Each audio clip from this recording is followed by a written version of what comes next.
Okay, thank you so much. And meanwhile, I would request once again all the participants to please keep your mic on mute. We are going to start the session. And we also expect that all of you have kept your profile name as your name itself.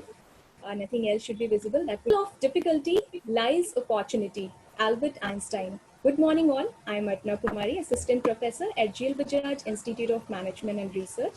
Today, on behalf of entire GL Bajaj family, we feel highly privileged to extend a warm welcome to well-renowned industry leaders, Mr. Ajay Deep Khurana ji, founder and CEO, McKinley Global Advisors, Ms. Rachna Mishra ji, Assistant General Manager and Learning Head, Baroda Academy, Bank of Baroda, Mr. Manoj Dugal ji, Senior Vice President Finance, Bajaj Allianz General Insurance Company Limited, Mr. R. Gopalakrishnan ji, co-founder and CTO of Zedis Ventures Private Limited, Mr. Atul Singh ji, founder and managing partner of Wealth Asia Advisory Solutions LP. We also welcome Dr. Ajay Kumar Sir, Director, GL Bajaj Institute of Management and Research, all the faculty members, and a warm welcome to all the participants who have joined us all across the globe in this very special Business Summit 4.0, the future of FinTech, the new normal after COVID-19. Invocation of Goddess Saraswati we do when we begin any important summit or webinar. So let us all invoke the blessings of Goddess Saraswati. I would request you all to please join us in the prayer and pay tribute to Mother Saraswati.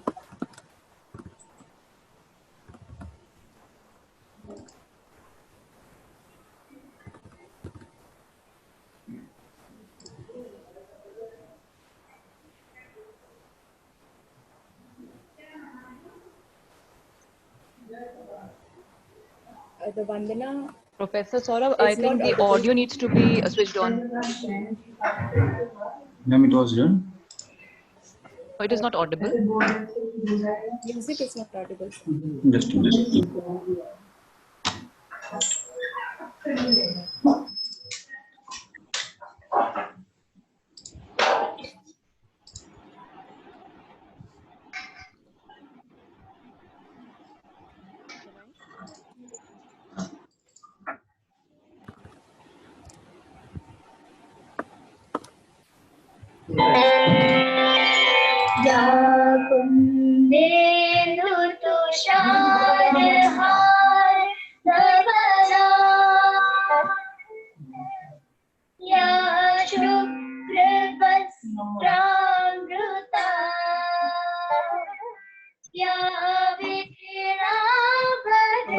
Kumar, director.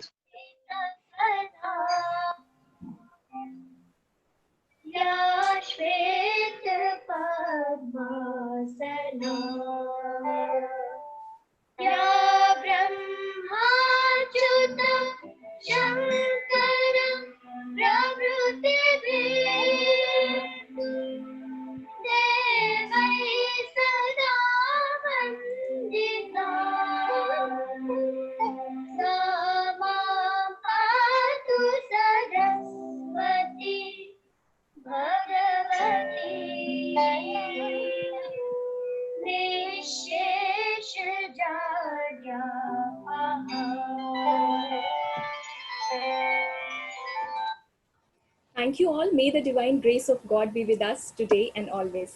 Today, we at GLBIMR feel extremely delighted while organizing this Business Summit 4.0. Let us take you through an overview of GLBIMR. The institute was established in 2007 under visionary guidance of Shri Pankaj Agarwal ji, Vice Chairman, GL Bajaj Group of Institutions. We run 2 years full-time PGDM program with an objective to provide a great platform to the students where they can embark on their journey towards a successful career. And we have been continuously flourishing under guidance of Dr. Ajay Kumar Sir, Director, GLBIMR.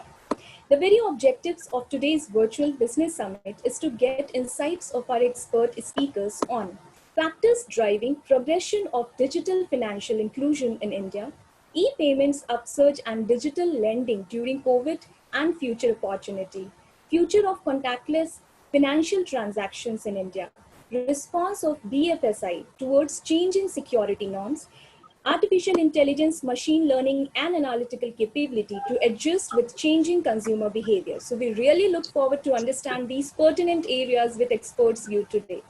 Before we start with the discussion, I would like to give a brief introduction of our illustrious guests of the day. We feel delighted to have presence of Mr. Ajaydeep Khurana ji, founder and CEO of McKinley Global Advisors. With 15 years of track record in financial services, he is a registered financial and retirement advisor and holds the certification of Canadian Institute of Financial Planning. Mr. Khurana maintains a strong relationship with wealthy investors across Middle East, India, and Philippines. His specializations are private banking, financial planning, portfolio management, global asset allocation, to name a few. We also have amongst us Ms. Rachna Mishra ji, Assistant General Manager and Learning Head of Academy and Training Center of Bank of Baroda. She is a person with diverse interest and perfection in all her deeds, right from a post-graduation in physics to all India top rank in actuarial exam to present day AGM rank in India, leading PSU bank. She has been gifted with articulation skills, and as many as 30 articles written by her have been published at national level. We warmly welcome you, Ms. Rachna ji.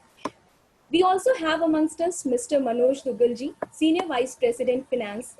Is working as Head Taxation, Procurement and CMS in Bajaj Allianz General Insurance Company Limited.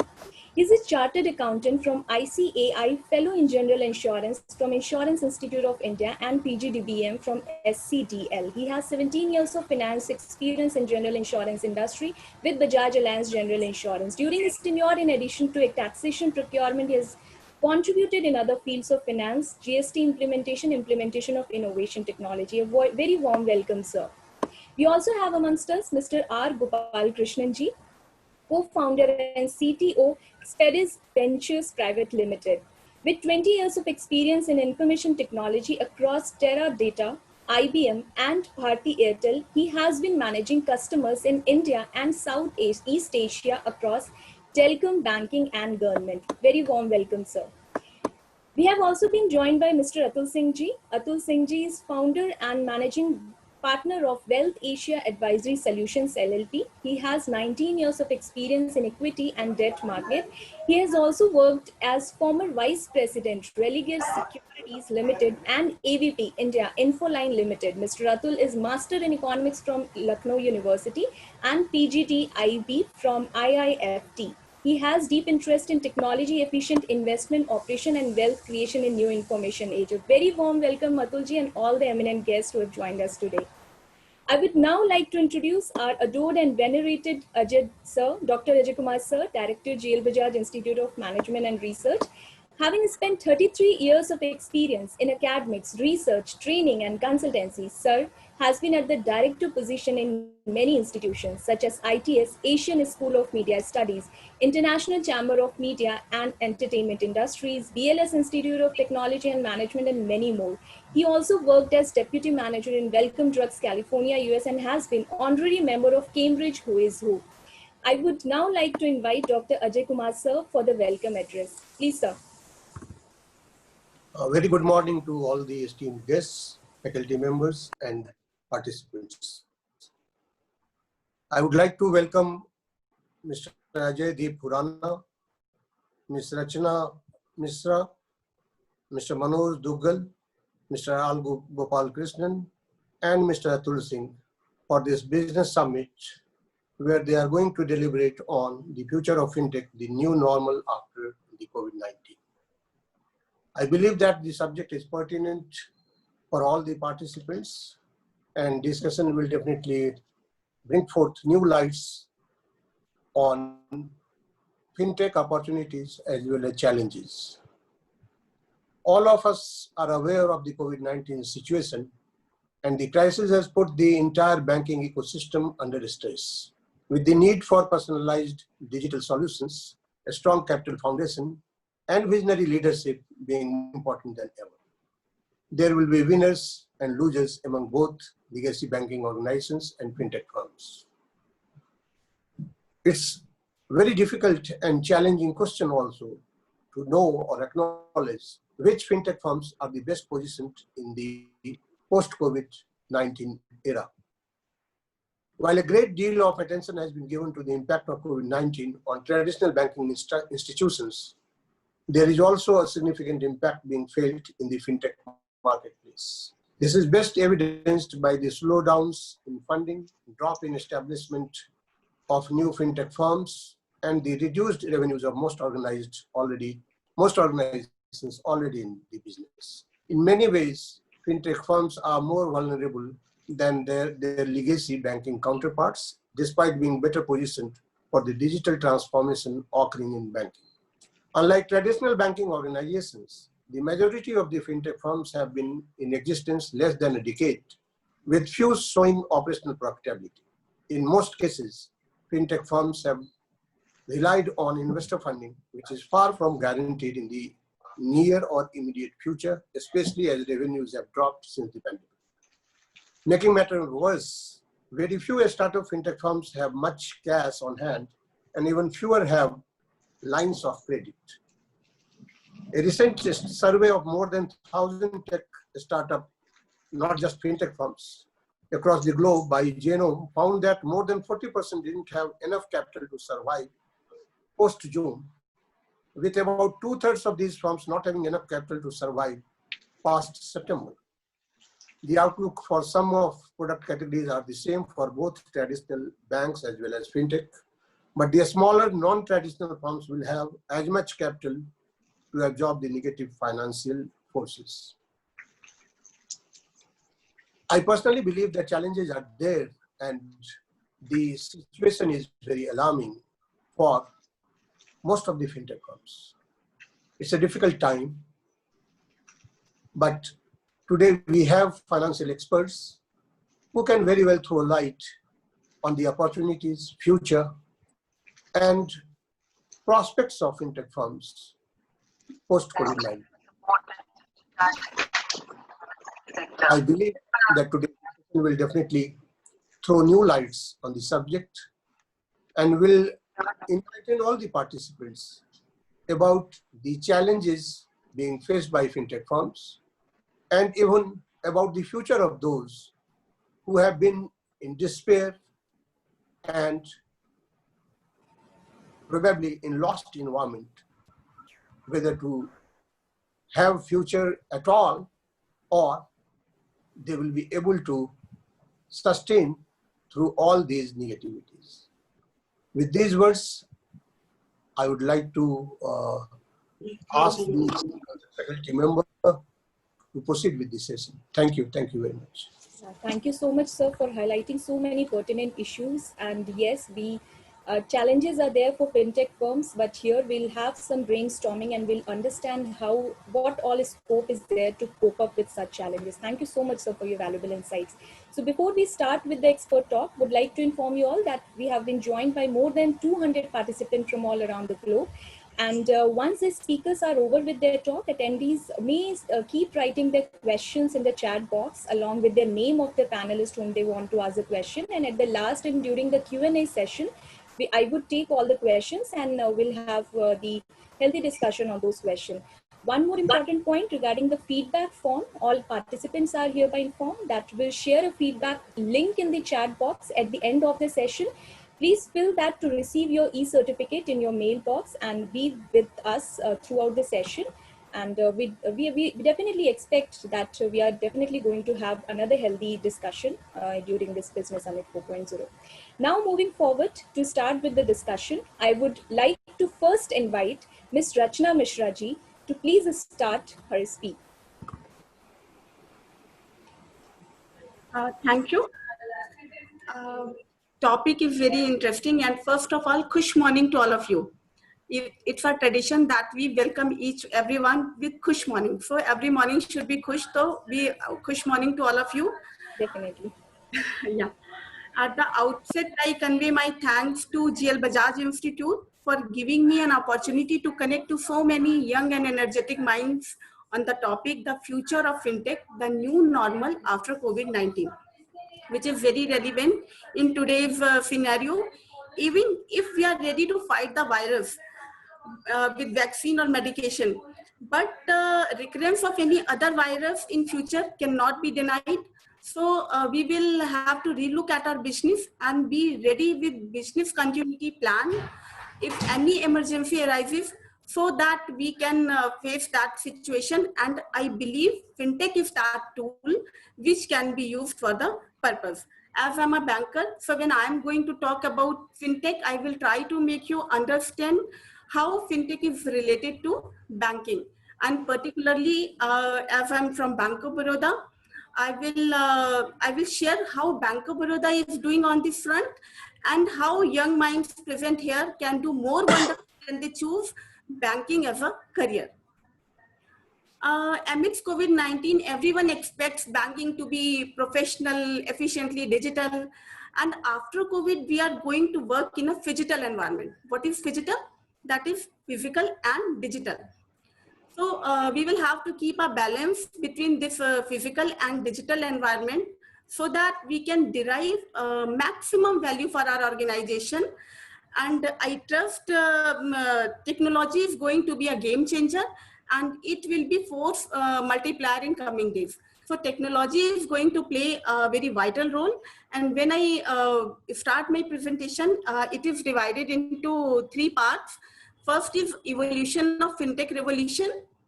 Then it is implications for new career aspirants, and then way forward. I will try to cover what Bank of Baroda is doing in this front, and try to make everyone understand on the issue. In today's workshop perspective, when I talk about fintech, then fintech is derived from 2 words: financial service and digital technology. And for me, as I'm a banker, fintech simply means providing financial service with the help of the technology, and come up with the innovative products like mobile banking. It may be providing online finance, and then online banking, and overall financial management. If I talk about banks, then fintech was introduced as a technology that was used at the back end of the bank.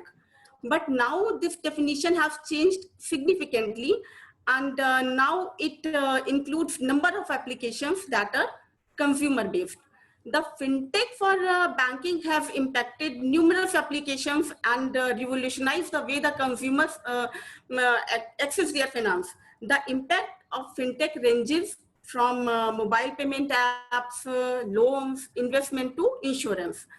So the profound impact of fintech is so much that some people think that brick and mortar banking will vanish and traditional banks will not exist.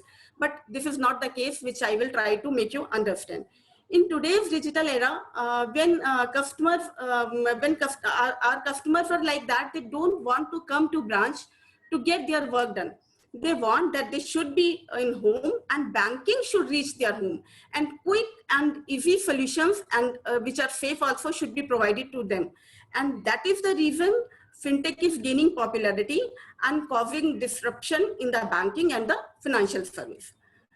And our government always talks about financial inclusion.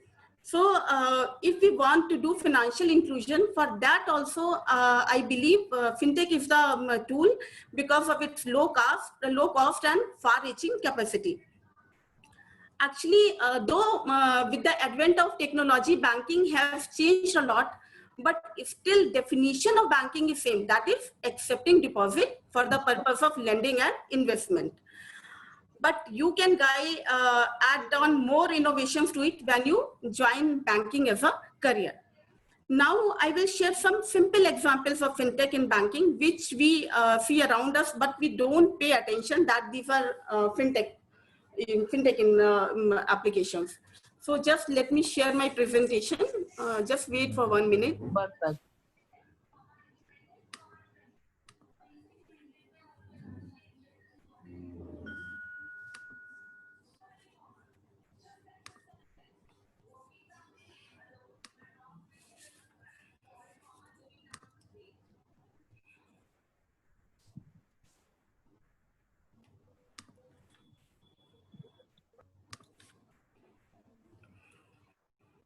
So we are going to begin with future with fintech. this slide I have already covered. I believe I have told how I am going to describe things and particularly what we are doing in Bank of Baroda. So these are some known examples which you see around, but we are not familiar. These are part of fintech or these are provided by technology. First one, which is very easy one, and which you all of you are aware, is smart chip debit card. I think everyone must be having in their pocket this card. And the introduction of EMV technology, which is embedded in it. And because of that, chances of fraudulent transactions are minimized, because when you do any online transaction, one-time password is created, and that way that comes to your registered mobile, so that your transaction becomes secure. So this is an example of fintech. Then second thing which come to my mind is biometric sensor. This is also given by fintech.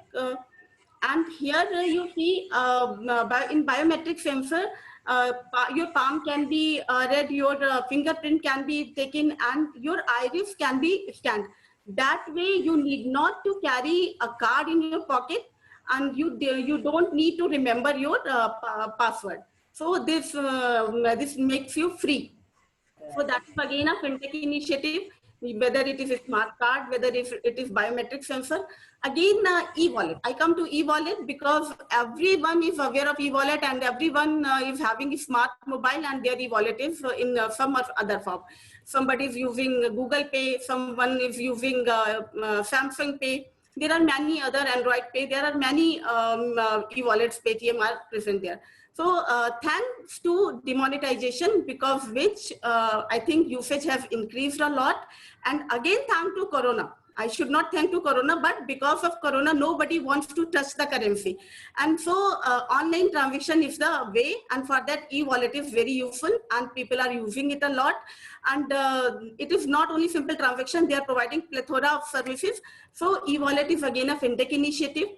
Then I come to artificial intelligence. How in banks we are using artificial intelligence. So you see in banks, chances of frauds are very much.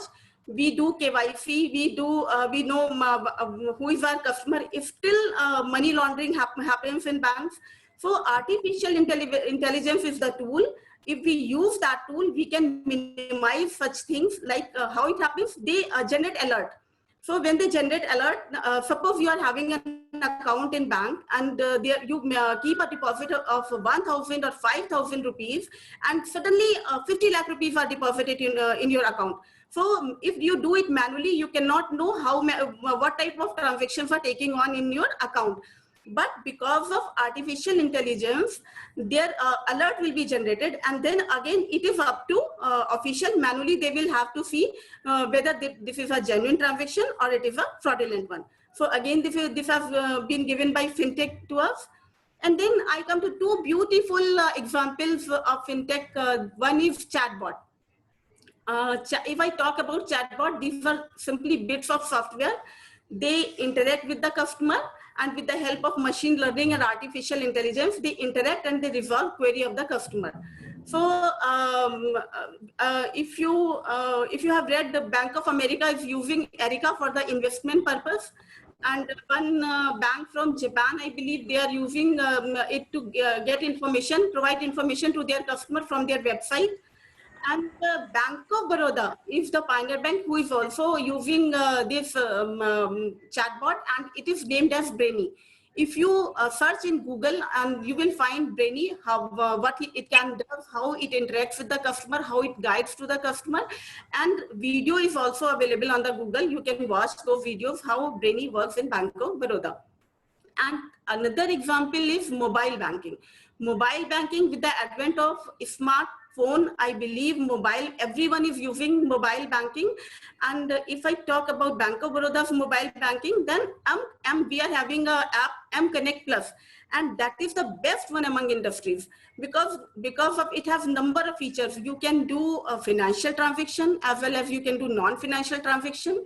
You can order your checkbook, you can order your debit card, you can locate nearby branches, you can make a stop payment of a check if it is wrongly issued by you, and you can hotlist your card if something wrong happens with your card.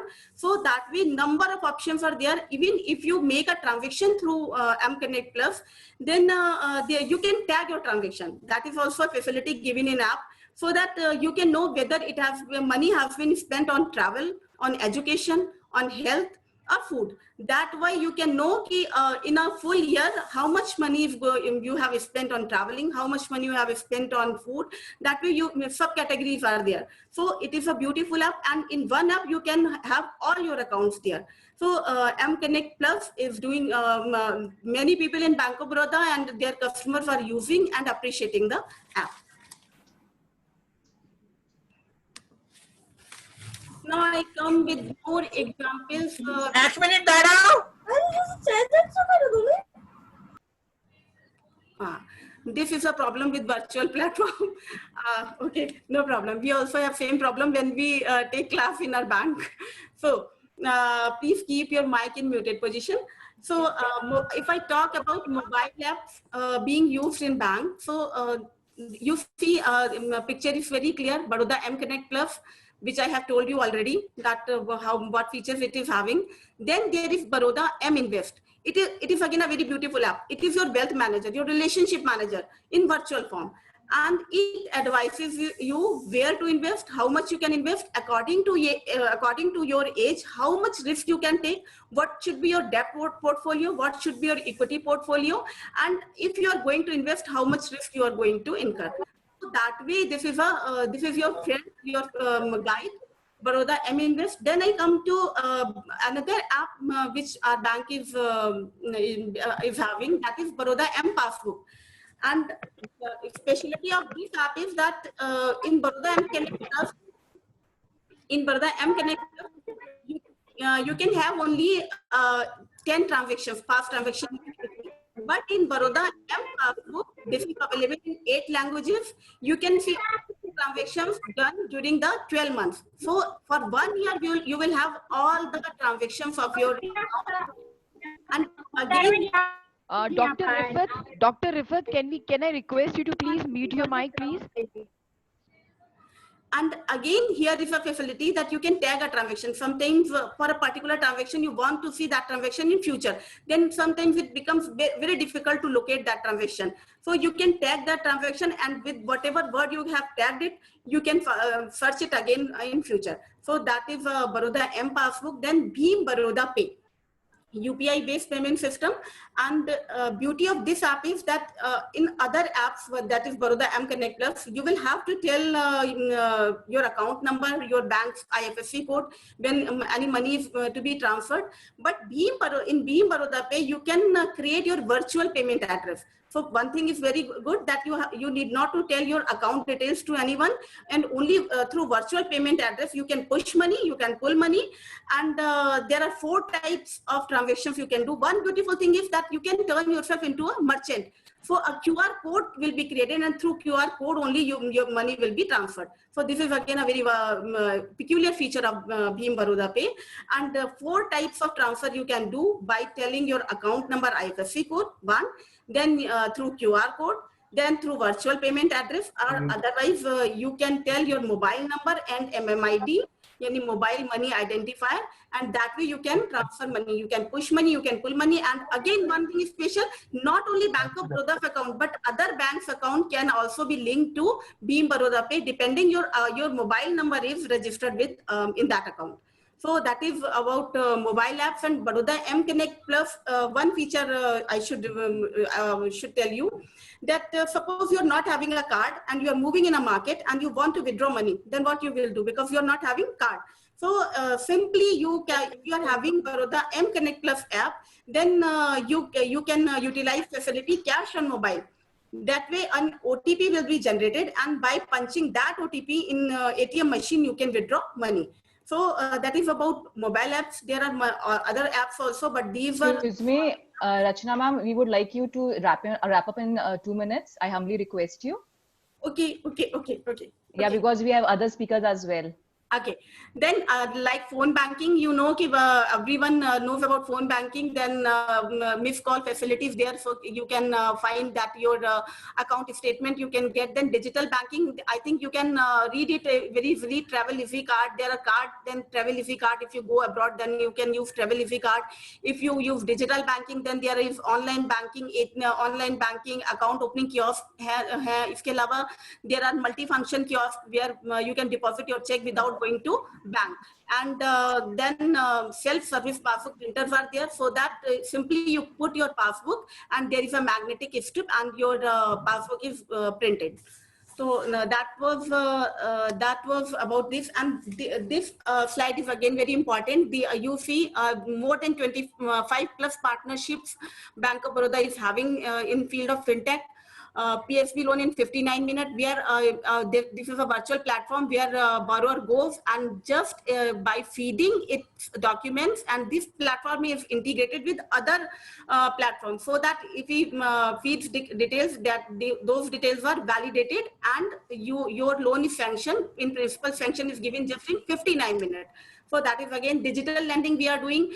We are giving working capital limit to sellers who are onboarded on the Amazon and Flipkart.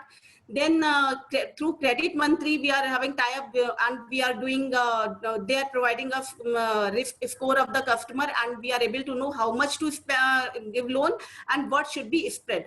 And then Baroda Insta Smart Trade you are seeing, and here without coming to bank, customer can, who are engaged in foreign trade or domestic trade, they can on the real-time basis, they can make a request for issuance of letter of credit or through bank guarantee. Then Baroda Wheels and Baroda Stays, we are having here tie-up with Oyo and Swiggy, and to those drivers who are delivery boy, we are giving loan for two-wheelers and to loans to hotels for refurbishing. And then there are some other DigiNext where we are doing cash management for our corporate customer, and they are free for their business and they don't need to devote time for cash management. We are doing all that. Various reports are being generated. Then we are having. Ma'am would request you to please conclude the session. 1 minute. I just was. Then you tie up with. We have tied up with Gyanthan Edu Loan for education loan, and we have tied up with Switch Me and Paisa Bazaar for housing loan. So you see many fintech alliances bank is having, and it is pioneer in the case, and online discounting platform. All the 3 platforms provided by RBI. Bank of Baroda is registered for online discounting. Then this is again a good feature for bank. Now I come to learning platform, but at least around 70% of learning has been transferred to e-learning, and only advanced learning we are providing in classroom. Here is a provision of self-learning. We call it Baroda Gurukul. Self-learning you can do peer learning. You can ask question and faculties have to reply those queries within 24 hours. Then that is, for this e-learning platform, Bank of Baroda has been given award, Golden Peacock Award. That is very prestigious award. And now I come to emerging set of skills which are required. Contemporary skills were you should know financial analysis, you know how to write a proposal, operations, legal and planning. But emerging set of skills which will be required from you young people. These are, you know how to analyze a data, how to read a report, what is due diligence. You should know IT, because IT and bank have now integrated. And overall, you should know communication skill, because previously without communication skill you can survive in bank, but nowadays due to fintech, due to marketing, communication skills are very much needed in bank. So you young guys should have that skill if you want to enter in the banks. Definitely. Ma'am would like to wind up now. That's all. Thank you so much. So many important points you have highlighted, and it was really so many technology is being disrupted in banking sector and financial sector you have discussed about. Thank you so much. And you've also discussed about implication of AI, chatbot, machine learning, features of mobile banking. So many information we have been filled up with your knowledge. Thank you so much once again. And now I would humbly request Mr. Ajay Deep Khurana ji to please deliberate upon the theme. May I request Ajay Deep Khurana ji? Yeah. Hi everyone, good afternoon. Good afternoon. And thank you, Ajay sir, for inviting me for such a beautiful session. I remember we had a session in the month of April. We will discuss about the market when the COVID just happened. And so it's a great coming back on this forum to discuss about one of the emerging theme, and which is one of the most integrated theme nowadays, which is a fintech. And it was nice hearing to Ms. Rachna also how the bank is adopting to the fintech. So it's a great learning how the banks also are integrating fintech in every part of their day-to-day operation. So few of the things which is already covered by Ms. Rachna, I will just give me a minute. I'll just open my slide.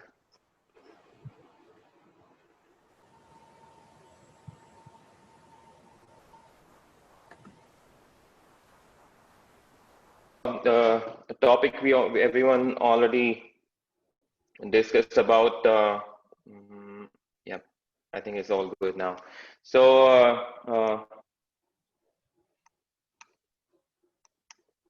all right. So Ajay sir mentioned about like how the fintech firms are having a hard time in India and globally. So, but I will keep my focus on what are the advantages of the fintech company and how they are advancing. I'll give a little perspective on the global fintech firm so that we understand how the different set of fintech company are operating in globally, and just a little bit of context in the Indian financial market. So in the last 2019, why the fintech is so important? Even before the COVID, there were $53 billion which was put up into the financial fintech startups in 2019, which is amazing, like $53 billion coming globally into the fintech, even before the COVID, wherein the people were not even expecting this kind of rapid change going to happen. They were expecting this kind of change to happen in the next 5 years, which has happened in less than 5 months. So that's the pace of the fintechs why it becomes so prominent because of the COVID. And this is first time something which has happened on a global scale. Each and every country is experiencing this kind of changes because of the COVID. So everyone knows all about that. What is a fintech? It's combining a business with technology wherein it enhances, it enables, and it disrupt the financial services. The existing financial setups sector, they are looking to disrupt, not just enhance it, they are looking to disrupt, and it happened in many areas. So these are the major segments where the fintech is making an impact. Is going in lending, whether it's a peer-to-peer lending, whether it's a business to the consumer lending. We have seen payments, and in India also, everywhere like payment, whether it's a Paytm, there are so many new apps, many players are coming which are enabling a payment. Even Bank of Baroda mentioned that they are using a different set of payment gateways. Then the personal banking, money transfer, digital currency, insurance, equity crowdfunding, and there are multiple segments where the fintech is making an impact. If you look at the globally, this is a global fintech ecosystem, not just India. And I look at there are multiples, not just one or just 10. There are hundreds of thousands of fintechs which are disrupting everywhere around the world. And in India also, we are at a very great time, wherein it's not that we are like a 50-year behind what's happening globally because of the advancement in technology. We are running back to back what's happening into the global markets. So India is also at the same segment going through this innovation. Like these are some of the example wherein we have robo advisor, we have regulation, wherein the reg text, which is like a regulation, how like anti-money laundering and these kind of a system. We have digital banking, payment gateways in the blockchains, in insurance, and even into the alternative finances, which includes our peer-to-peer lending clubs, and all those sort of which is an alternate financial companies wherein we can working on a different phases of financial services. particularly the lending, either a peer-to-peer lending or from a bank to the consumer lending, is changing the landscape. The whole of the fintech is changing the landscape.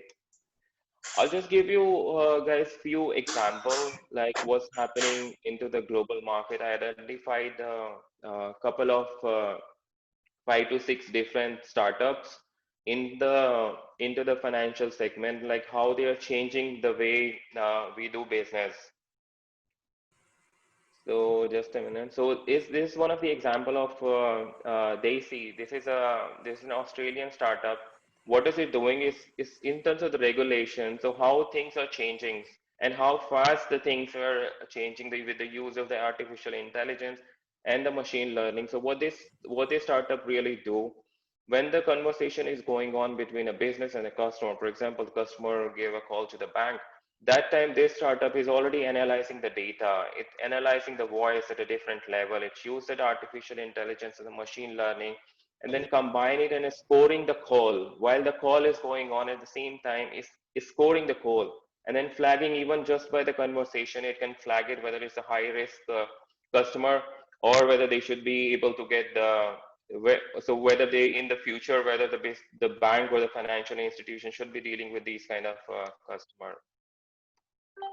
You'll need to unlock your device. There is another bank nowadays. All these Omni banks are available, wherein they are only the digital banks, wherein you don't need to set up the whole physical infrastructure. And this is a huge saving for any of the economy. Like this is an Australian bank again, which was set up an only online digital, which is called an Omni bank, and you can set up an account in 3 minutes straight. You don't even have to go to the bank. Just open the app and you can open all kind of the bank account, Apple Pay, immediate activation, everything in 3 minutes. So that's the pace of the innovation which is happening in the fintech segment. Similarly, in the investment category, there are multiple. I've been a financial advisor, and there are a lot of innovation happening on the investment segment. One of the largest company in that is called Betterment, which is an American company, and it's already managed $22 billion. They are the robo advisor, wherein they analyze your financial goals, automatically invest your recommended strategy based on the artificial intelligence. There is no need for the human interaction. They will analyze your need, they will analyze your goals, and accordingly make an investment plan.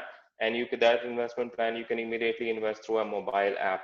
So that's the pace of the innovation. Before, you have to wait for some advisor to come to you. Now everything is online. Another one of the largest company, which is a payment gateway in US, is called Stripe. And so what it does, it enables online payment for different customer. Even though normally what used to happen as small player is so difficult to set up a business.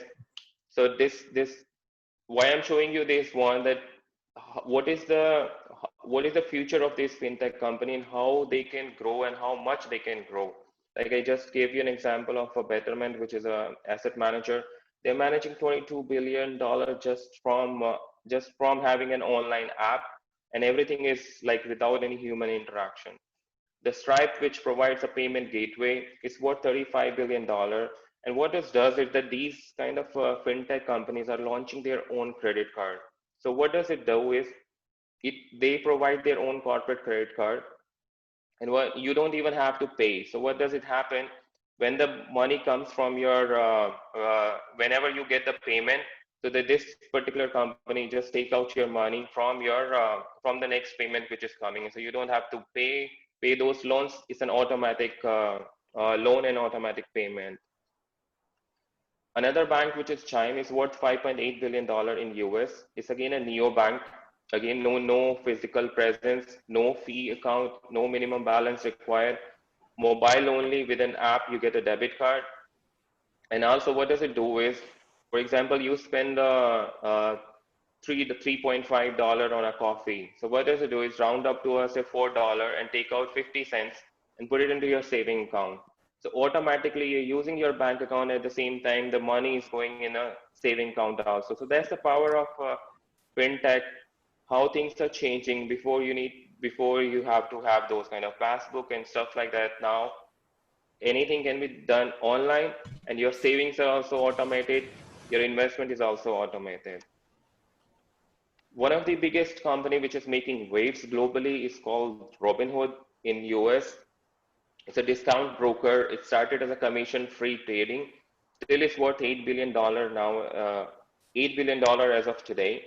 And it provides you, it's a similar example in India is 5paisa.com, wherein you can just easily open an account. I remember a few years ago, just to open a Demat account, you need to go to multiple places to open a Demat account. I recently opened an account on 5paisa.com for myself, and it took me only like 10 minutes to right from opening. I just needed a bank account, right from opening a Demat account. It took me only 10 minutes, and my whole account is set up. So that's the power of fintech, that I'm ready to invest into the stock market within 10 minutes. Ajay ji, sorry to interrupt. Another 2 minutes to wrap up. Yeah. Thank you.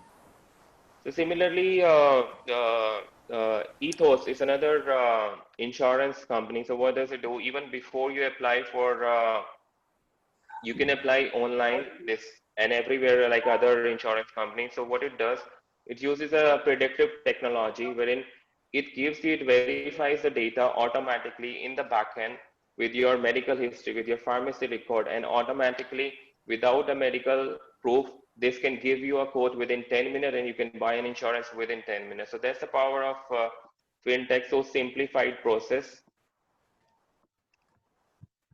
There is another interesting data which I would like to share, that in terms of the financial inclusion, if globally there was a ranking of like almost 27 countries, and India and China are the top ranked country where the financial inclusion is already at 87%, so which is really huge.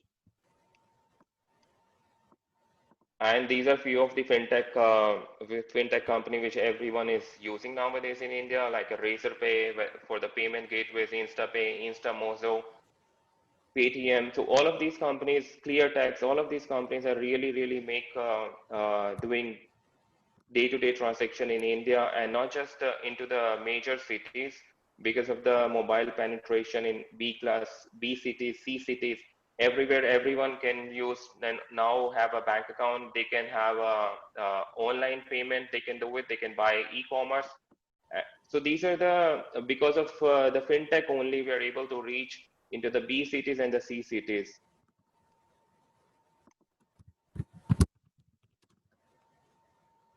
I'll just give you another example in Indian context, like how things are changing, because what used to happen in lending, that in India, only those people who have a credit score, who have a right job, they were able to get loan from the banks based on their salary proof. But for what about those people who are living in the villages, who don't even have a credit score or no proof of salary?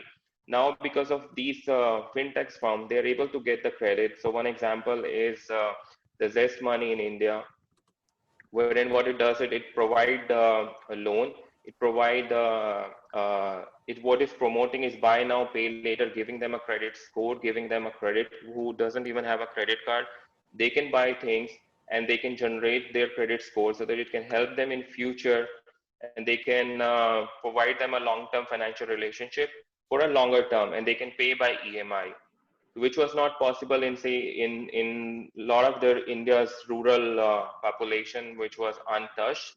But because of the fintech, because of the payment gateways, because of the demonetization, because of now virusing, these companies are able to reach to most of the people in India, which is like 70-80% who are in villages. They are also can use the financial services, which is now included. So I wrapped it up little quite faster, but because of the fintech, the whole of the scope of the financial services has increased rapidly. Number two is increased diversity within the people who were not part of the financial system, particularly in villages. Now they are part of the financial system. They can use those financial services, and it will. The third one is improving collaboration with the government and the corporate. Government also helped with the national payment policies and all those demonetization. Now the new rules and regulations are coming on, which is increasing more collaboration with the government and the corporate, particularly the fintech companies. And also it's building an efficiency because it's creating a kind of a competitive landscape, because a new startup coming up into the system. So the existing financial powerhouses are having a competition, and because of this, building an efficiency into the existing structure of financial services. So this is this is wrapping up my presentation on the fintech, scope of fintech, and how fintech is helping the whole of the financial system. Definitely. So Thank you. thank you so much. I'll be Thank here you. for the question Q&A session. Yes. Yeah. Thank you. Thank you so much. Indeed, fintech is playing such an important role, especially during this COVID-19. Thank you so much for highlighting the pace of innovation with Daisy, Halofina Robo Advisor platform, which is backing to Betterment Company, Indian fintech market app, how digital lending happening in India. So many important aspects you have discussed, and indeed we have also seen that how elaborately you mention all those important points in your such a beautiful presentation. Thank you so much once again, Ajay ji. Now, I would request Manoj Dugal ji to please deliberate upon the topic. Manoj ji. Do we have Manoj ji's mic unmuted? Yeah. Good afternoon, everybody. Good afternoon, sir. So first, I'll thank to Bajaj Institute, JL Bajaj Institute, to giving me this opportunity to share my viewpoints, and I thanks to my fellow speakers also, and those who have already shared the base for the fintech technology and how technology is working. So I'll not repeat any of the thing which is covered in the earlier presentations. So I'll say ki, in addition to the two presentation, if you will Google these 5 points, then you will get the lot of knowledgeable articles. So I suggest every participant to read that articles from the Google also after this session, to have flair of the other thought process of the industry speakers and knowledgeable persons. So I'll share few industry level experiences. So first I'll say, first this fintech is driven by the banking industry, then wallet industry, and all the gateways for the online payments. Then once they do the R&D, they launch the new products, then user companies like us, like insurance companies, other big corporates in the industry, try to evaluate the options of the online payment gateways and all wallet industry, or everything, whatever the fintech industry is launched. So I would share one of the experience. Till 2014, in our company, we were doing the business from the physical office, right? But we were in a view that if we want to expand, we cannot open the offices in every tier 3 or tier 4 places. So then we thought, why not we should do the business virtually. So in 2014, we launched a concept of virtual sales office. In that concept, there will be no physical office, only iPad or laptops will be allotted to the employees. They can work from the home and they can work from the market also, right? Wherever they want to spend their time during the day, they can spend the time with the customer, with our channel partners. So in 2014, we started. So in initial 2 years, there was a struggle that paperless office in the villages, how the customer will behave, how the customer will be net savvy. But within 2 years, the acceptance of the customer was there. So whatever we did that time, that was useful in the this COVID scenario also, and I would say in the demonetization period also, because in demonetization also there was a cash crunch. Only people were having the money in the banks, and those who were the technical savvy, they were able to pay the premiums to the insurance companies. Those were not having the net banking and other facilities or other wallets. They were not able to transfer the premiums because otherwise only the check payment mode was there. But in COVID, cash and check, nobody want to exchange, and only online payments everybody want to exchange. So the preparation is very important. Take example in other than you can say banking and this wallet industry, we as are users of this fintech industry. So I would like to share, like in the insurance industry, you can pay the premium by cash, check, by DD, bank transfer, or by online transfer, by wallets and gateways through the credit card. As a company, if we will not offer any of the mode of payment to the customer, then that type of segment of the customer will not approach us. They will shift to the other companies. Those who are, take example, in my gateway or in my payment mode, Google Pay is not available or Paytm is not available. And that customer want to pay by Paytm or Google Pay, right? So then that customer will shift to another insurance company who is at par with us. So my point is that readiness and availability of the every type of payment should be on our website. Why I am mentioning that? Take example, 200 students are there in this fintech summit. Everybody will not join the job in the fintech industry. So I wish all of you that you guys are future of the every industry, and you out of 200 few will go for their entrepreneurship. They will launch their companies, and few of you will join the different companies. So in once you join the other sector of the industry, then you have to align with the banking and other fintech companies, what innovations they are doing and how we can implement that innovations in our company for the ease of the customer, right? So if you, I'll share business figures offline of the life insurance company and general insurance companies. So due to this COVID, there is a dip of business in the every industry, and same way in the general and life insurance industry also. But if we analyze the data minutely, those companies were having the readiness for the online payment gateways, and they can offer the online payments in by any mode.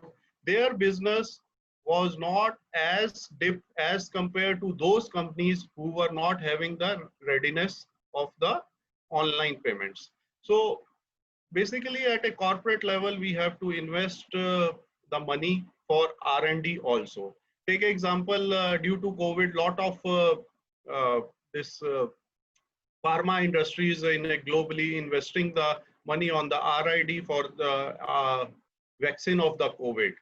So they are not sure whether they will be successful or not. Same way in a corporates, we need to invest some money, time, and the manpower on the research and development of the future vision of the customer or the globalization. Whatever is happening in the globally, so sooner or later that will come to our country.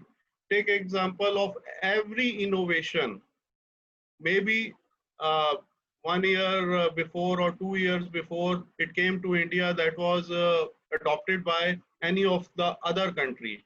But after some months or few years, that will definitely come to the India.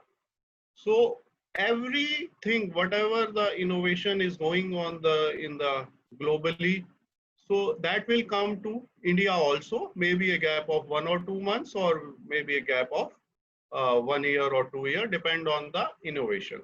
So whenever we innovate, the law and order is very important. Take an example in the fintech industry. When there was a movement in the fintech industry, earlier the cyber crime law was not there. If you read the old law books, there was no topic or chapter of the cyber crime.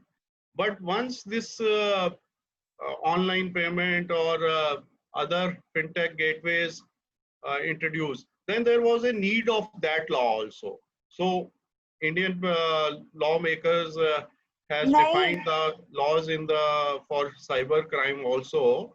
So I would like to say, whatever innovation is going on, somewhere you have to part of that. As I have mentioned that all of the students will not go to the fintech industry. They will go to the different type of industries in the future, and I wish all the best to all of you. So take example in insurance industry, there are 5-6 channels of there from which we do the business. One is the agency, banker partner, motor dealer, then direct sales, then corporate sales. So every sector is important for the sales. We don't know when the situation will come, in whatever way they will move, and which sector or which channel will move high potential for the business creation, and which currently high potential sector of the business creation will move to trend downwards. Same way in fintech. So every year, lot of new things, new discussions are going on. So as a user of the fintech industry, we need to be top on that, so that if something is acceptable by the industry or the consumer behaviors moves to want to move to that payment type of gateway, then as an industry, we should have readiness. We should not be behind by other competitors. Take example, we are 5 competitors in the insurance companies. Sorry to interrupt, Manojji. Last 1 minute to wrap it. Yeah, sure. Yeah.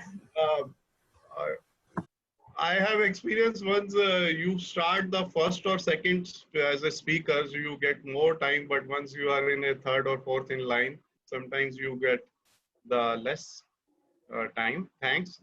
So just I would like to thanks everybody, and would say that whatever the knowledge you have gained before this summit and after your summit, so you have to link with the customer behavior, how our Indian economy is behaving, and what are the factors.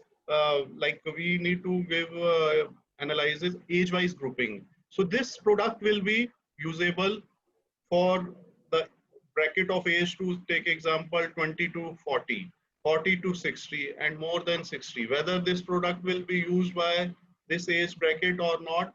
So you guys are expert in the analysis and preparing the reports and all that. So within 5 to 10 minutes, whatever I shared. Thanks for listening and having patience. Definitely. Thank you. Thank you so much for joining us, sharing so many information and your expert thoughts.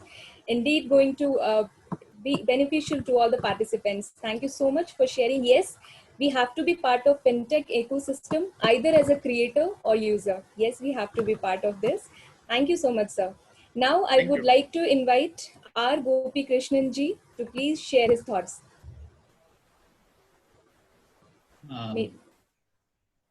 Hi everyone. Hello, sir.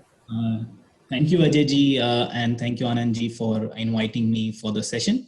Okay, so I will do a short presentation.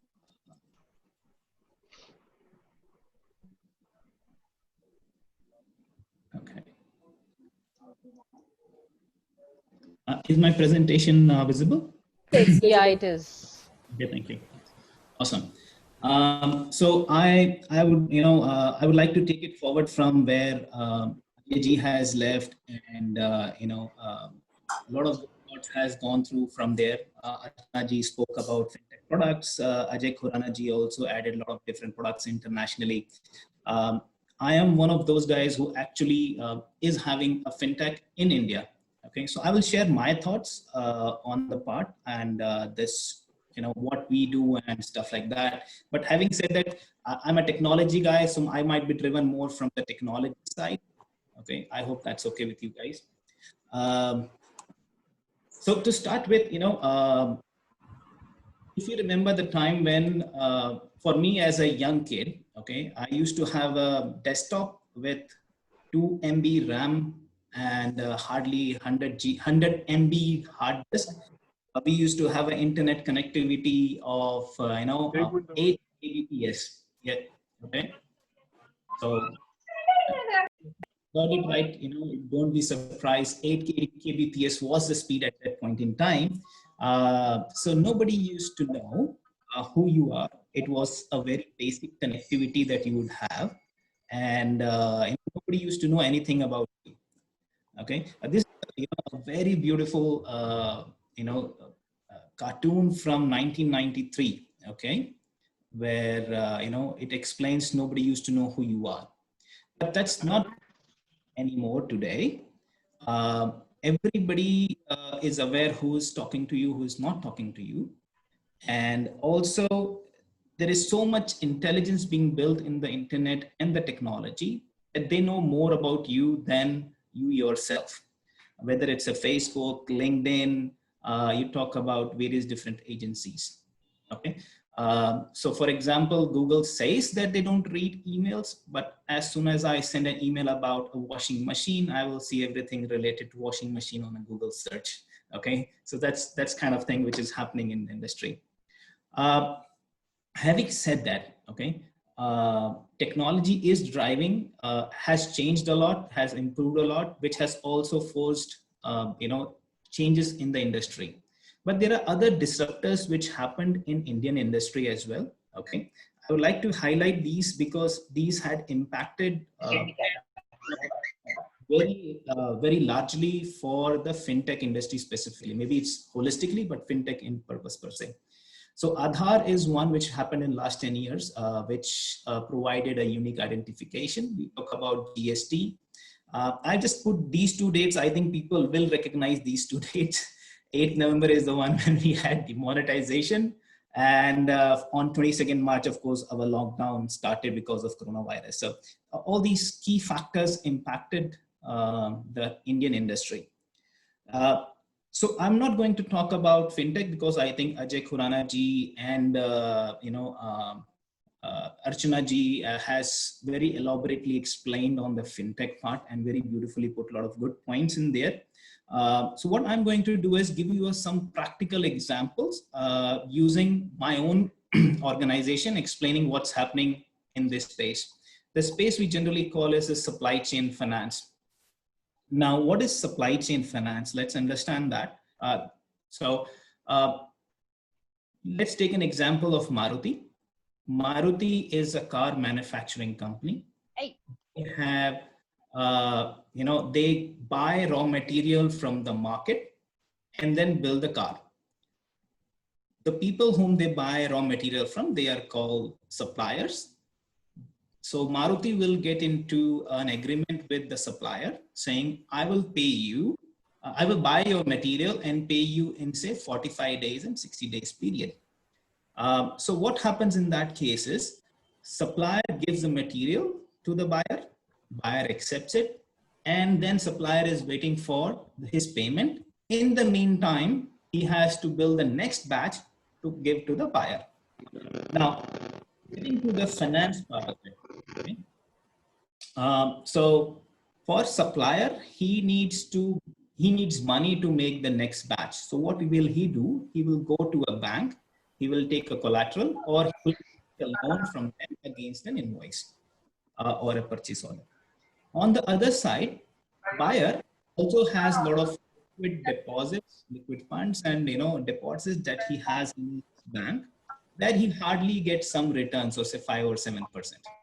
Okay, and on the other side, where the supplier is taking the money from the bank, he is actually, paying a loan interest of 8%, 24% kind of return. So there is a lot of inconsistency of gap in the whole ecosystem.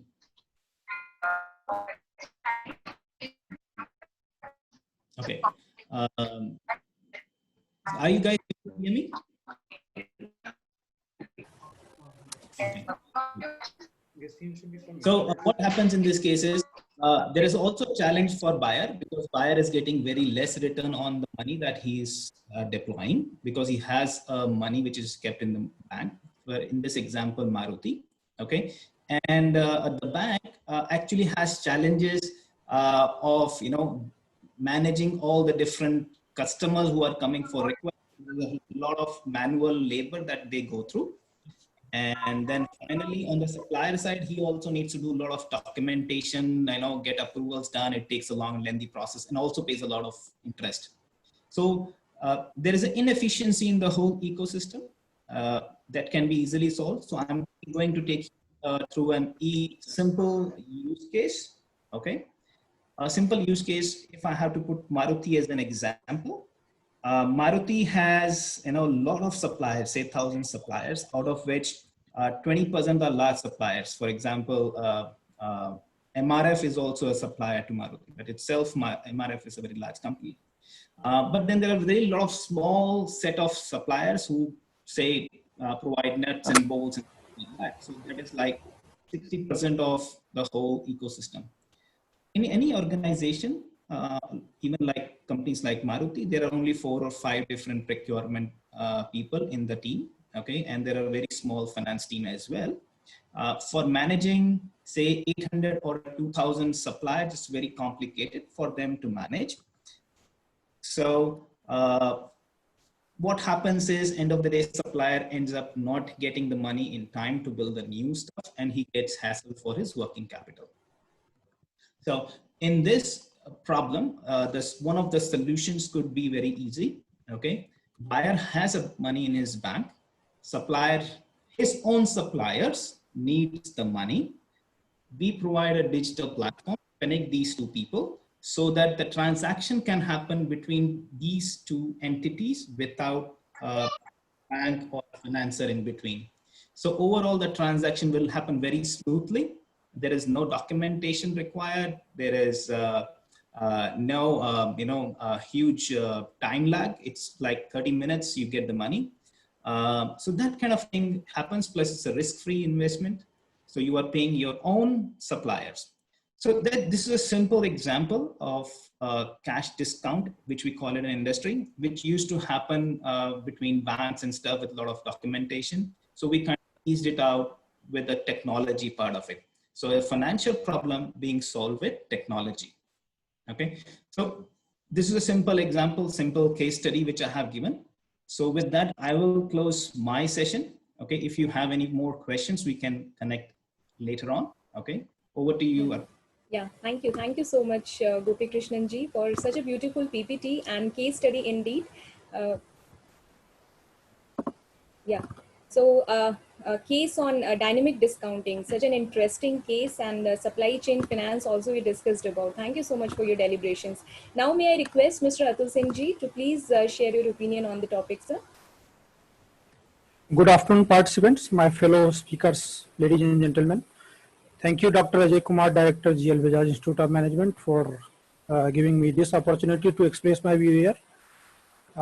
Can I share my screen, please? Yeah, sure.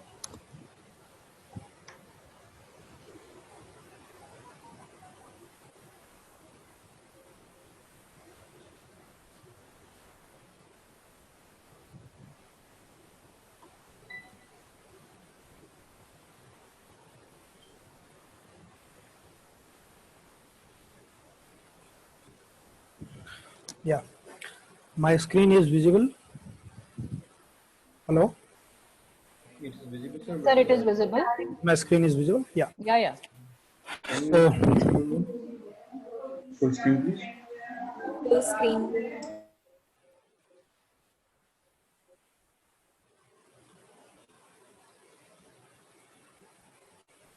Yeah. So for the benefit of participants, let me start with, the fintech. So most of the topic has already been covered by my fellow speakers. But for the benefit of the participant, what is fintech?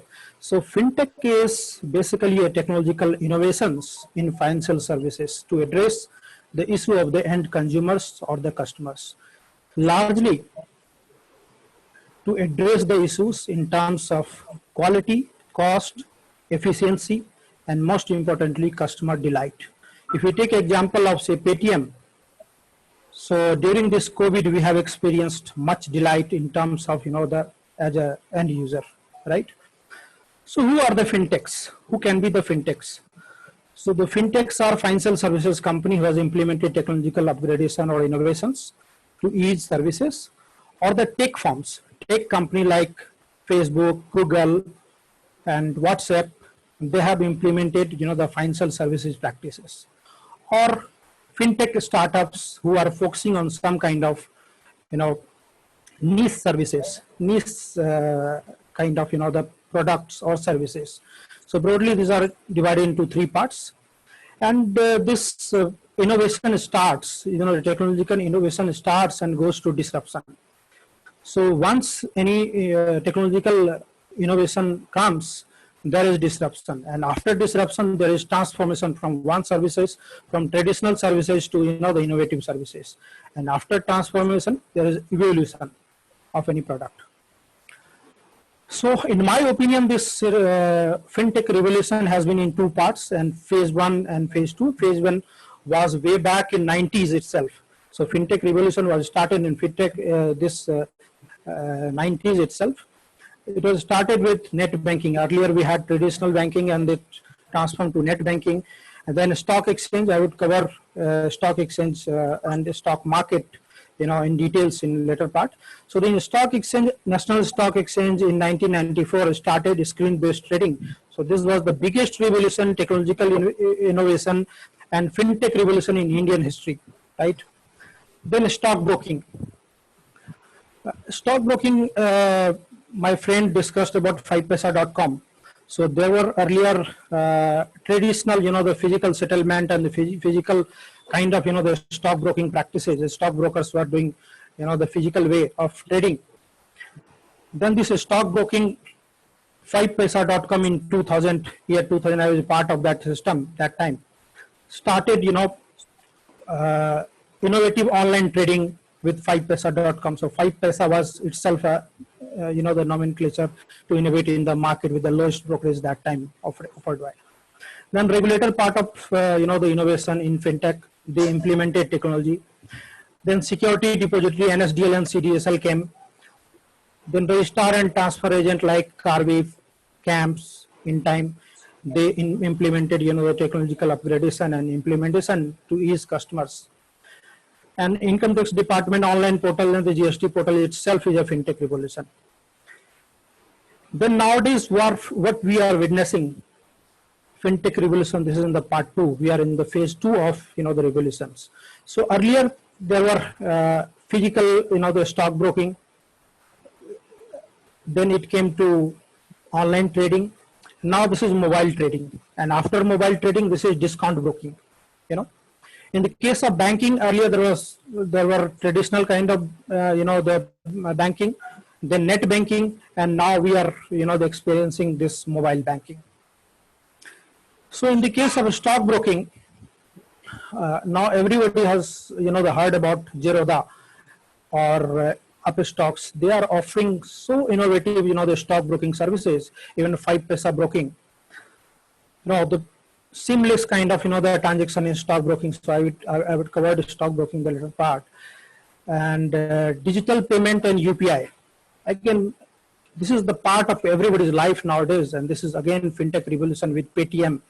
Paytm started with the digital payment, and now they are very much active in the stockbroking, wealth management, financial services, mutual fund with Paytm Money, right? So the digital lending is another part. So individual lending, peer-to-peer lending, MSME lending. So this lending have become, very convenient and easy for every walk of life of customers. mutual fund investment app, wealth tech app. So let's go into next part. So for the benefit of the participants, let me go back to 90s when actual fintech revolution was started. So 1994 when National Stock Exchange started and came with the screen-based trading. Before that there was open outcry system in Bombay Stock Exchange, and that time there was a prevalence of 23 regional stock exchange all over India and 100-year-old Bombay Stock Exchange, and there was open outcry system. There was no transparency, the physical certificate system. Then National Stock Exchange came with the screen-based trading, innovative, the technological innovation, and immediately this led to shutdown of 23 regional stock exchange and big threat to the Bombay Stock Exchange, which was 100-year-old that time. And even today, 90% of the volume comes from National Stock Exchange, in case of derivatives and cash market also. We have seen, technological upgradation in innovation and fintech big revolution in the stock market, in the stock market operation and clearing and settlement. Today we are in the regime of T+2 settlement. Earlier this was T+5, then it came to T+3, then today is T+2. What is T+2? Suppose we trade today, we buy stock today. So my stock will come in my Demat account after 2 days. And if we sell my shares, so money will come in my account after 2 days. So this is 2+ settlement. Since we are upgrading into technological innovation, so very soon we may experience T+0 settlement. Then it came, the security depository revolution. This was again biggest fintech revolution in India. With the advent of NSDL and CDSL, these two depository, mass digitization of physical to electronic shares and securities came into practice. Today, we have all share certificate and everything into digital form. We can buy gold in digital form. We can have e-insurance account. We have bond and debentures in electronic account, even mutual fund in the Demat form. So everything is in Demat form. This is again the biggest revolution in the fintech, the practice and innovation in the market. So let's come to mobile trading and mobile trading, how it transformed from traditional broking to online broking to mobile trading and discount broking, and especially in this COVID period. So mobile trading volume went up 150% in last 3 years and phenomenally high during this COVID, because everybody was sitting at their home. And let me share this experience. Since I am directly connected with this industry, this was the only industry or one of the 3-4 industry which was totally non-affected. We experienced all-time high volume, all-time high account opening, new account opening. And April to June 20, we have witnessed record Demat account opening despite lockdown. And June and July 20 has crossed all-time high retail participation in stock broking activities. It shows 100% technological efficiency in this practices in this stock broking. So my every staff, every people, we take example of one stock broking company, employee strength of 18,000 people. But out of 18,000 people, hardly 100 people were at office. Rest of the people were working from home. And the practice was very, very efficient. And that industry has, got salary increment, bonus to their people. It shows that this is 100% efficient industry on technological innovation, and this is all. The biggest disruption in the capital market is about to come, direct market access. The SEBI has approved direct trading through NSE and BSE terminal without a stockbroker. So this is the biggest disruption, again, technological, the innovation in the market. And very soon we can experience T+0 settlement once banking process or banking, the technological, integration will be efficient, more efficient, because we are not supported by, the banking system right now. So there is no T+0 settlement. So very soon we can experience T+0 settlement. Suppose we buy stock right now, so we can have stock in my Demat account instantly. And T+0 to T settlement, we can experience T settlements. This means real-time settlement, by blockchain technology. So what is blockchain? So for the benefit of the participants, blockchain is the chain of blocks of different n number of ledgers, n number of accounts, and very, very safe and secure. And it can work in the real time basis. By practicing this, we can have very soon T settlement. T kind of settlement means we can buy stock right now, stock will be in my account immediately, real time basis. We sell our stock, money will come in my account immediately. I can create position immediately. I can liquidate position immediately. So we can have such kind of, so this is the biggest fintech revolution on the stock market, in the financial market, in the capital market. Atulji, will request you to please wrap up in another 2 minutes. Another 2 minutes, okay. Yeah. So on the stock market and the wealth platform, so this is not only related to the stock market, the mutual fund platform, the wealth tech, platform also there. So Indian mutual fund industry has reached to 26 lakh crore in 2020 from 14 lakhs in 2014, thanks to the SIP participation by around 8,000 crore every month. So this is because of the the lots of the fintech companies, lots of the fintech startups and the fintech mutual fund company like ET Money, Paytm Money, Grow, etc. They are contributing, they are taking money, or there is a retail participant in the mutual fund investment. And the robo advisory is there. My friend has already covered. So through robo advisory, the asset rebalancing and the fund management can be done. So this is the virtual relationship manager. And the fund manager, so already this is the practice in US. By application of artificial intelligence, machine learning, and big data, world's top fund management company Vanguard managing around $7 trillion US, using a stock and sector analysis to take investment decision. This is a kind of replacement of fund manager, So this is the feature. So this is the digital payment. Thanks to this demonetization, that practice was started that time, and the COVID-19, our life was unaffected. Digital lending already covered by my friend, and this is the common practice nowadays. And the digital insurance, we have already this kind of lots of digital players in the market. So I would like to wrap up with this sentence, and my learning to the participants and the future career aspirants and institution, apart from the financial learning or the financial services subject in the course curriculum, it should be design, it should be technological subject also to get ready for the future, because obviously some percentage of the lots of percentage of job will go.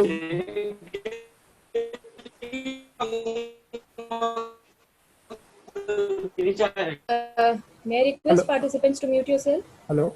Yes, sir. Yes, sir. Please continue. Shivendra, can I request you to please mute the mic? Yeah. Shivendra, please mute your mic. So after this, after this, disruption and technological innovations in the market, in the industry, there will be lots of the banking jobs, lots of financial advisory, lots of different sectors jobs will go to the technological upgradation or the machine learning. So we should be ready for the future. So in our course curriculum, it should be design, technology, or the product, or the product implementation, because there will be shift from one place to another place. So we should be ready for the market. Thank you very much. Thank you, Ajay sir. Thank you all participants for listening. Thank you very much. Thank you so much, Atulji. We'll definitely take care of your words and advice regarding the course curriculum. And we are already very much under guidance of Dr. Ajay Kumar sir. We have already introduced artificial intelligence in our course curriculum, and we are into the process of brainstorming sessions to how we can make it more apt for the students, technological, all the advancements and the course curriculum we can design. Thank you so much for your thoughts. And here we are done with all the thoughts and expert opinion of our guest speakers. And thank you so much, all of you. Indeed, very insightful thoughts we have received from you all. And now I would like to start the Q&A session. We have received a lot of questions in the chat box. And first question I would that I have received for Ajay Khurana sir is that as new fintech players establishing a strong foothold in mobile payments, so how will existing fintech will put up into this competition? A lot of competitions are there in this field. So what should be, yes. May I have Ajay Khurana sir for this, to answer this question? Yeah, hi. So the competition, whether it's a fintech or any other or any other industry, whether it's the e-commerce industry, fintech, software, anything, the competition is always healthy, and we have seen it globally. Like whether in e-commerce, we were having a Flipkart being sold to Walmart, and similar these kind of similar consolidation happen in telecommunication as well, wherein we were having multiple players. Now we are left with 2 or 3 big major players. So the answer to this is pretty simple, that there will be many players who want to establish themselves. But as the industry matures, there is always a consolidation wherein one company buys another one and they make a bigger, the more efficient survives, and more innovative and more efficient will survive. And as Ajay sir mentioned initially, like those people who have the bigger pockets, bigger money, who are being funded with a bigger venture capitalist firm, they will survive. So yes, there will be a competition, but it will the most efficient will survive, and there will be consolidation. Yeah, definitely, definitely. Another question would like to ask from R. Gopi Krishnanji. What are the challenges for fintech to capture rural market, and how to come up for this one? A very interesting question. So I will take a use case again. I will not even go to rural, but I will take even second tier and third tier cities, which are having a challenge. Were having a challenge. So we had very large companies being set up in tier 2 and tier 3. They are like 5,000 crore companies and stuff like that. But nobody of large cities, they will, in banks or any other fintechs, they will not reach out to those people because there is a travel cost, there is a to and fro and stuff like that. So establishing business in smaller cities had been a challenge in past. So what has happened is technology has brought in fill the gap for that. So a technology person, a technology company who can provide easy integration through internet, through mobile application, through web applications, they have been able to bring those cities to the major economy. What has that led to is, now if you are connected to a tier 2 or tier 3 cities, the smaller towns or the smaller villages are also getting connected over internet and other facilities. For simple example, Government of India, they started a simple process of getting to the last post office, the nearest post office in a village.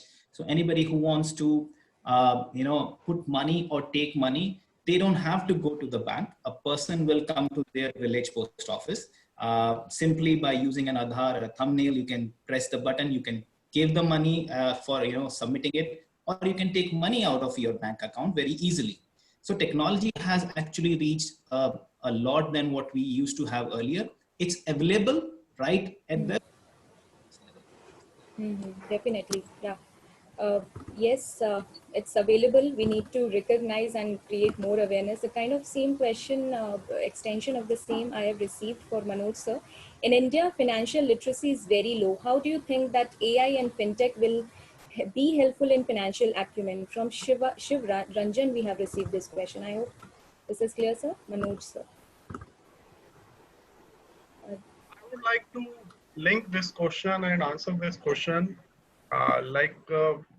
Nobody has thought that in villages also people will use the WhatsApp and WhatsApp videos, sharing the doing the chats on the WhatsApp videos. Take example, if any of the labor is working in Delhi, Mumbai, or any of the metro, and his wife is in village. So finally, the need of the time and the need of requirement also give the knowledge. Maybe the knowledge is the restricted knowledge, the user.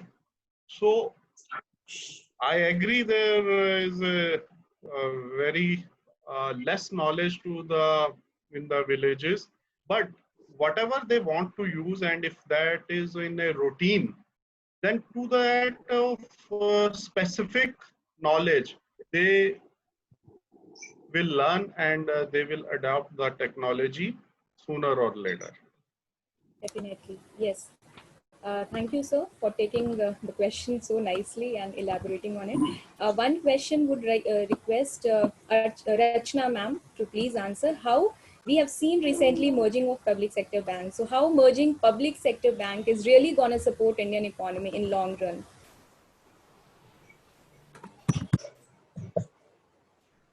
Rachna ma'am, you need to unmute yourself. So I thought this question will come, but it doesn't. It doesn't come in the purview of the fintech. But I will. I would like to reply that when we are going to merge so many banks, number are available to banks. Like first is economies of scale, second is cost of operation will be lower, and third is best practices of all the banks will come at a place. And one thing is very important, that when banks merge, they will have a strong capital base. When banks lend, there is a risk, and because of that risk, they have to keep capital aside, which they can use for fruitful purpose. So so for that purpose, a strong capital base they will be having when they are, and by that way we will be able to follow guidelines given by Basel 1, 2 or 3, and we will be serving better in a better way to community. So these are the benefits when banks are going to be merged. We will have in future. Yeah, thank you so much. And one last question I would like to take is regarding the chat box. A lot of organizations are using chat box on their website, and customers, once they go through the website, they have to talk to the chat box, and people are not much used to of this. So how to tackle this customer experience? They have a better experience regarding this, that they should be more comfortable on this. The question I would like to ask from Atul sir. Atulji. Actually, chatbot is like we have the example of like robot. So the robot is fed with all kind of the information. This is a machine learning, actually artificial intelligence and machine learning, and like this is the robot. This is chatbot. The chatbot is kind of robot which can chat with all information of banks or financial services or everything. Suppose you are visiting a banking site, so the chatbot will have all kind of the traditional information, all the data, and they can answer your all questions, ready questions. So this is in the initial phase, and the work is going on very fast on all banking segment, and even the broking industry, even financial services industry. So this is example of we can have example of Rajinikanth film Robo. So the Robo Chitti was that character of Rajinikanth Chitti was fed with all kind of the data, and he was able to exercise everything as human. So the chatbot is like this. So when this will be in advanced stage, so they will be able to all practices like relationship manager or the banker can do. So this is the chatbot. Yeah. Yes, definitely. So the more we try to understand and feedback we get from customers regarding the chatbot, the companies would be in the better stage to enhance the quality and experience for the customer. Thank you all the expert speakers for such a wonderful session, informative one, and that has really enriched the knowledge of all the participants and faculty and whole team of JLBI. Thank you so much once again.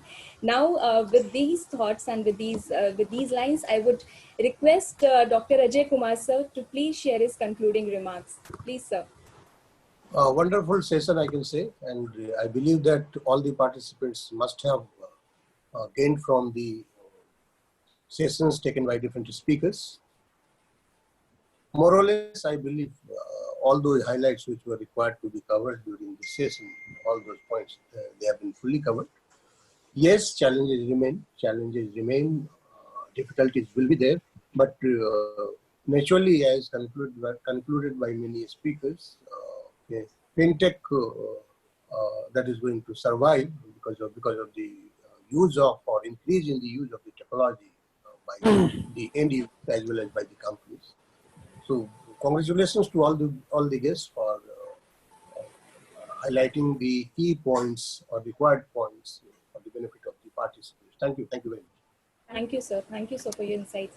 I would also request all the participants to fill the feedback form. The link is already there in the chat box. This is the only mode through which we would be able to facilitate with you the certificate of participation. Do fill it, and uh, yes, we are through with the session with such a wonderful talks. So on behalf of entire GLBMR family, we would like to express our gratitude to Mr. Ajaydeep Khurana ji, Ms. Rachna Mishra ma'am, Mr. Manoj Dugal ji, Mr. R. Gopi Krishnan ji, and Mr. Atul Singh ji for sparing their valuable time, sharing their perspective and opinion with us, and joining us. And we would definitely look forward for for more interaction with you all and to get another expert opinions from you on some different topic related to finance itself. Thank you so much. I would also like to extend a huge thanks to our director, sir, Dr. Ajay Kumar, sir, for organizing this knowledge enriching and informative session. In his continuous impetus to enhance educational and industry linkage, we congratulate him to successfully organizing the yet another online business summit as part of GLBIMR Business Summit series. We had received an overwhelming response of 550 plus in the last Business Summit 3.0, which was held on July 25, 2020. And we would also like to share that we will soon come up with our next Business Summit 5.0 on business continuity and resilience in the COVID-19 and future implications on August 15, 2020, which is again being organized by our director, sir, in GLBIMR, wherein we will once again have a healthy and informative session from very renowned industry experts.